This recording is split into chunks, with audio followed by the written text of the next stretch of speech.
Thanks, Matty. Couldn't think of anyone better than getting Brabs to call us this one. Race 2 of the weekend. Race 1 was earlier on in the day. Tony Quinn in the Aston Martin will start from pole. His son Clark alongside in the fantastic Mosler. And David Wall, the reigning champion in the Porsche GT3 Cup S.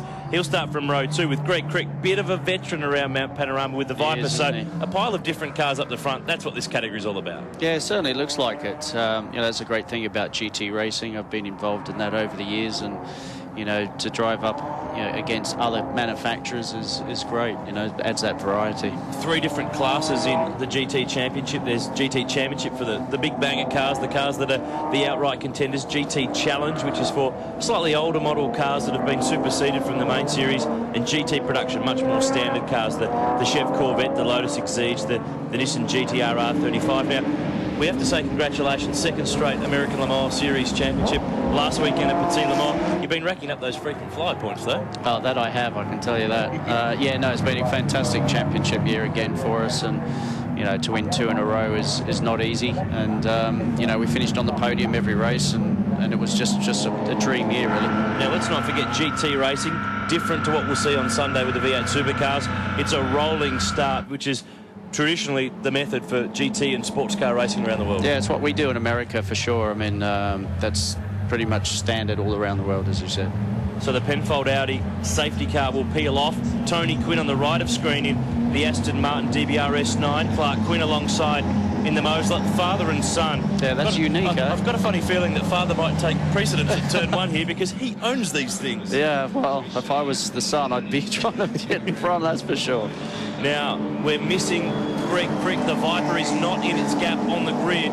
He was supposed to start from 4th, so nevertheless, this race, it is a timed race as we get it underway. The power of the Aston Martin will take us to turn 1. Look for the Audi. There it is, Mark Eddy, the former champion in the only type of that car in this country. Oh, we've lost one in the background. A Mosler around. Ash Samadi, Michael Locasano in the Porsche. Both have not made it through turn 1. Bit of damage on the left rear. Tony Quinn getting away.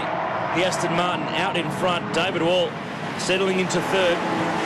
And the thing has been in the past, David, this category has had, it's pretty much been a pile of Porsches, but the mix is very, very good. It is, and it's good close racing. So obviously the rules packages that they have that dictate speeds is obviously working. A quick look there with Dean Grant on board the Mosler, which a lot of our viewers might be wondering, what the hell is a Mosler? Not exactly the sort of car that you'd go down the showroom and buy in Melbourne or Sydney. I haven't seen too many on the road, no. We see them in England, actually. We do see the Mosler in the UK racing in the GT categories. Tony Quinn out in front. Of course, this series runs to the GT3 rule book, which is obviously there's GT1, which is a world championship this year, and then there's the prototype sports cars that you drive in the ALMS and also in Le Mans. There's Samadi. The Mosler has not made it up Mountain Straight. So back to the front. And the Porsches are really starting to close in. They're just the all-round car, the Porsche GT3, aren't they? Yeah, I mean, I did the Bathurst 24 in a Porsche round here, and it's such a great car. Well, we got one stopped up here. Ooh, Tony Alford, the Nissan GT-R, which has actually had problems this weekend. They blew the engine and took it back to Sydney, but I think he's done a bit more than just engine damage there. Yeah, it's not the best place to be stopping, I can tell you. That's blind. That is totally blind through there. I'll have to get the safety car out pretty quick. Tony Quinn leading the way, and indeed that's what the race director has decided. Our timing screens turn yellow, so the safety car will come out, but that hasn't stopped. He hasn't seen it. James Kanduris launching a move, now he does. Yeah. So he backs right out of there. Of course, no overtaking under yellow flags. So all that work that Tony Quinn did, absolutely worth nothing. Oh, that's the nature of seeing these days. Oh, here we go, big lock up. Oh, and that was a couple of Porsches getting together. There was a squeeze behind there. And it was all set off really from the Mosler locking up. Here we go, another angle. Yeah, a couple of the guys behind were rushing in there too, a little bit too quick. And you see the Porsche here's gone down the inside, bang. It's just pushed everyone in together. And that was number 19, is it? Yeah, that's Michael Locasano. They're a couple of our GT Challenge cars, and this is not looking good for the Viper of Richard Kimboos. And we go back to green flag racing, this time by Clark Quinn second. in the Moseley. David Wall, the reigning champ in the Porsche, who will start in the 1000k race tomorrow. He'll be with Carl Reindler in the Verticum Sheds Commodore. But it's all about different noises, different cars, different engines, different drive lines. Something for everyone, really, David Bradman. Oh, no, absolutely, because, you know, not everyone likes the same thing, do they? So they've got to, you know, they look at a car like the Audi or the Lamborghini or the Aston Martin. You know, they look at that, and a lot of people might look at that and go, I want one of those one day, you know. I want one. I don't think I'll ever get one, though, just quietly. Have a look at this for second, third, fourth and fifth. Up the Dive inside. on the inside. Little Max Twig. It's good racing. James Kanduris gave him the room there. Yeah, it did. I mean, if he didn't, he would have been in the wall. The Aston's just got the legs early in the run. Tony Quinn was really fast here last year in that car, but couldn't quite string it together. We jump on board with Dean Grant in the Moseley, and if you think it sounds like a Chev, pretty much because it is. Yeah, because it is. Yeah, absolutely. Big American muscle. In a very sleek body, though. David Wall all over the back of Clark Quinn. Gets the run towards McPhillamy Park. Oh, that's not optimistic. That's not a place to no. go on through. He's fast, though. You can see he just wants to get past the car in front and then start catching the leader. The Aston really does have it up and down the mountain where the V12 has got so much run. You know so much about these cars. You race a GT1 version and one at Le Mans. This is the GT3 version, not quite as fast, not quite as powerful, but it's got the same feel, the same sound. It's got the same DNA. Yeah, you know, exactly. And you can see it stretches its legs. But having said that, they're not all over him across the top of the mountain either. So obviously the handling of the car is not bad. Great shot down Conrod into the chase. So it's a Clark Quinn, Tony Quinn, 1-2 at the moment. David Wall, that Porsche, when it comes to a Porsche, you can just count on it each and every time. Yeah, I mean, you know, the Porsche's been racing around for a long, long time. They really do have their act together, and you know, any customer comes along and buys one of those, knows what you're getting. It's a very good product. Right behind Clark Quinn. At the end of lap 4, fastest lap of the race is in fact James Kanduris, who's just behind. There he is on the right of screen, 2:16.46. These cars have run faster than that this weekend, but he's gaining. He's definitely closing in. So it's really a fight for second at the moment on the run back up Petters Mountain Straight. This is a great shot. He's getting a bit of a toe there, isn't he? But he's on the wrong side, though. No. And David Wall hangs on to the spot, and that gives Max Twig in that next Porsche a great run up the mountain, and Quinn has got away again. So the Aston on the run up Mountain Straight, that's where it's strong. It definitely helps to have a bit of grunt here, doesn't it? I mean, the straights are long and they're uphill, and you definitely need it. We talk so much about V8 supercars across the top, but with the downforce and the aerodynamics of these cars, the rear engine, for example, of the Porsche, they've got to be just as fast, if not quicker, across the top. Well, I think, you know, for sure they're going to be handling probably that little bit better. They probably lack that little bit of grunt, you know, compared to the V8 cars, but certainly handling-wise across the top would be an absolute joy to drive. And then the road disappears here. It's stolen away from you. It certainly feels like that in a V8, I can tell you.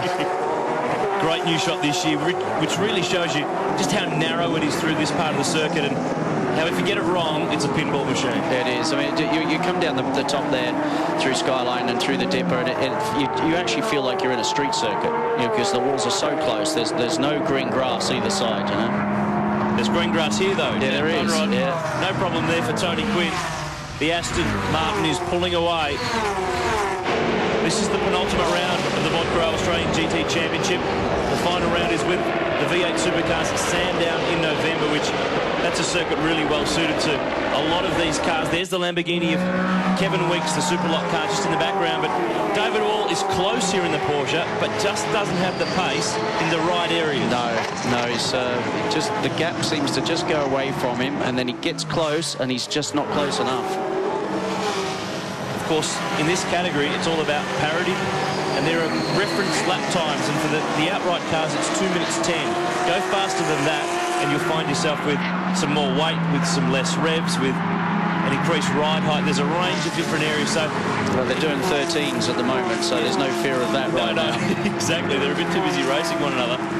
But that's a great thing about this class. It's got to be so hard to keep sports car racing and GT racing on an even keel with all this variety. It is. I mean, we have that issue in America with our series. You know, we have lots of different manufacturers, you know, so different engines.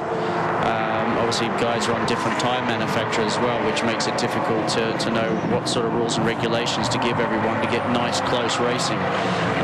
You know, this year we had P2 and P1 combined, and there's a big speed differential on the straights, and yet on the lap times we were pretty even. So it made some pretty interesting racing for us because we're in essentially a P2 car. And you'll notice too on our lap race leaderboard that the silver numbers are the GT Challenge cars and the red numbers are the GT production numbers. And leading the way in production, Paul Freestone has the Corvette 11th overall, which is a very, very handy performance. Shane Smolin leads the Challenge category. He sits 16th overall, dropping back off the top of the mountain. They pull that ground back on Tony Quinn in the Aston Martin. It's just pulling away a little bit more on the straights and just giving him that buffer now, isn't he, where he goes across the top of the mountain, and the gap is still fairly big now. Dean Grant, the Mosler, they had no power steering in this car in race 1 earlier on in the day. That's not good. Which was won by Tony Quinn. No, never good. Means you're earning your money, though. Definitely. Great shot, down to the chase. That's a super shot, isn't it? Does it look scary now that you see it like this than from where you sit? No, it's more scarier actually where I sit. We'll leave you to do it. Right, yeah. Tony Quinn, fastest to the second sector on this lap. So he's just managing to hold the margin. And that time through, 2 minutes 12.85, new fastest lap of the race. Let's jump aboard this Mosler MT900 GT3. We've seen Moslers at the mountain before in the 24-hour race that you came and ran in earlier on this decade. But let's have a little bit of a listen here. You'll notice too, using the paddle shift, not the actual sequential gearbox.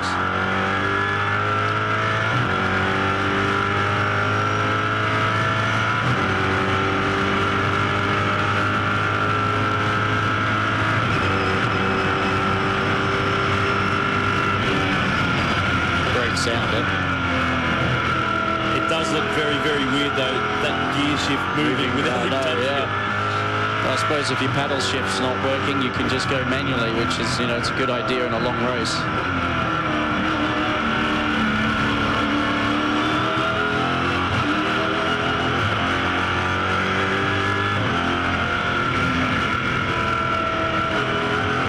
Looking back at Theo Condouris there, you can just hear waiting for the throttle, applying it gently, and then getting balance across this top of the mountain. Yeah, that doesn't look bad, does it? I mean, it looks like a fairly well-balanced car, and as he went over the, coming out of the cutting, you turn right, you go over those bumps, it looked like it really was quite nice over that section of the track. Such a tricky corner this through here.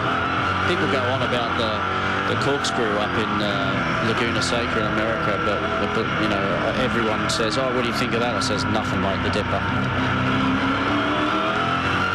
You are one of our best racing ambassadors. Keep on fighting that fight too. Yeah. Got to prove to the Americans that we have it a little bit better here. Dean's one of the, I guess, the gentleman drivers of the series. Very, very handy steerer though. He's done a lot of Porsche racing. He's a publican when it comes to by trade. Owns a lot of pubs throughout Victoria and the like. When he gets in a race car, he's a pretty handy driver. 6th at the moment on the road. And coming into this weekend. That's what's great about the championship, isn't it? I mean, you know, you've got people, enthusiasts who want to go out and race. And here he is at Bathurst, you know, the best track probably in the world, you know, and it's just fantastic to see. Comes in this weekend 3rd in the championship. David Wall is the leader by 18.5 points from Peter Hackett, who we must mention started from the rear of grid. Tony Quinn is your leader going through shot. There's Clark Quinn, his son. Then David Wall in 3rd, James Condouris in 4th. Max Twigg is in 5th. And this fight, David Rabb, has just been going on, but David Wall just hasn't got enough to get by this Mosler. No, not quite at the moment. I mean, you can see the lap times are getting faster and faster as the fuel loads come up. Sometimes that can change the balance of the car, and all of a sudden you get one a little bit quicker than the other. So it'll be interesting to see as the race unfolds what happens. And time's ticking, because on the race clock it's just under 6.5 minutes left to go. So probably about 3 laps of racing that we should get in before the checker flag, obviously without safety cars and the like. I hope I haven't put the cursor in there.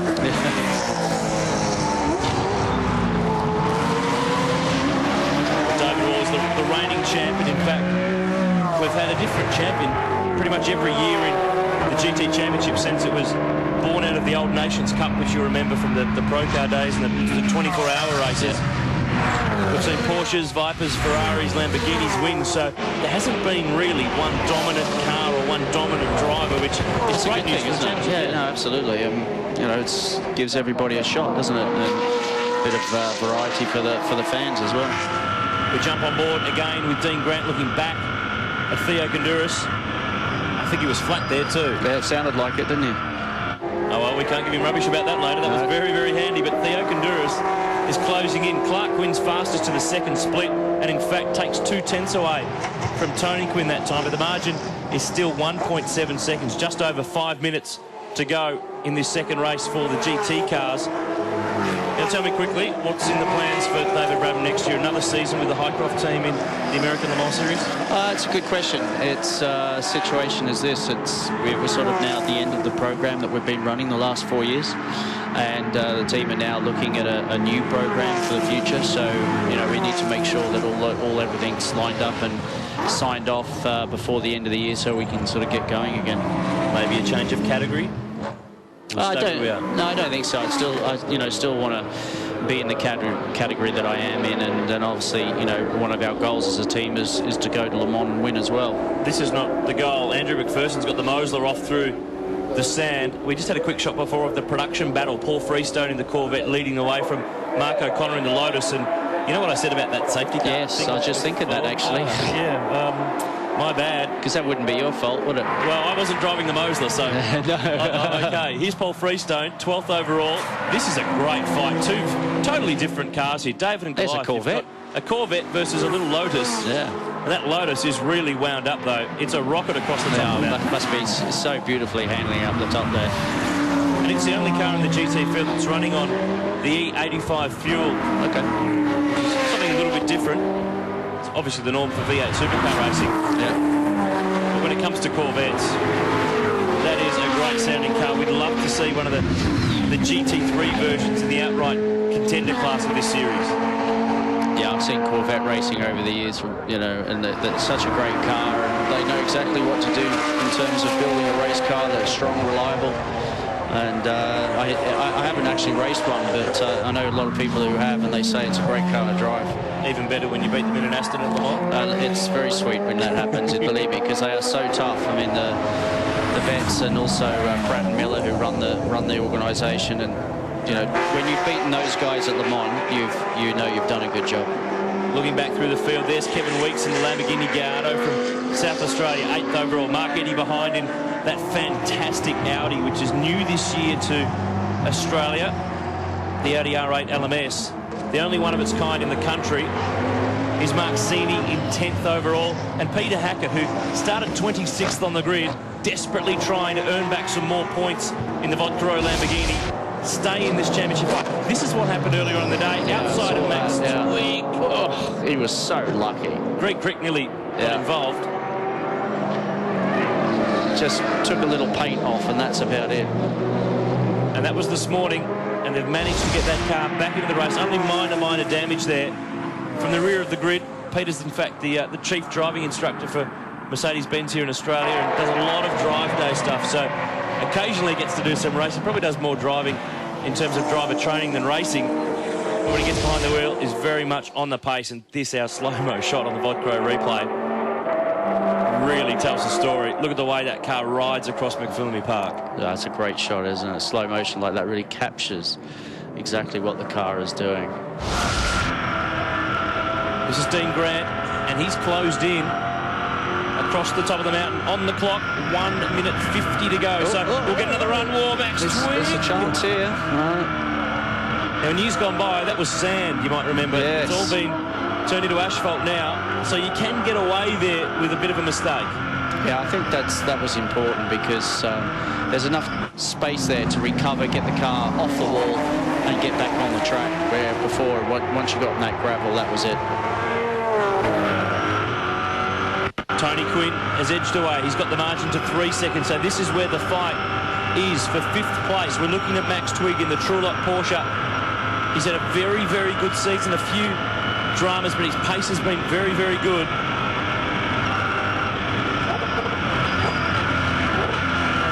Down to the chase.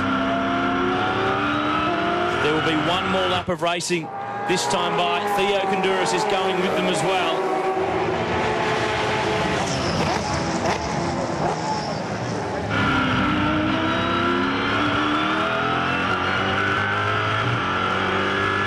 Couple of different lines. Didn't work though for Grant.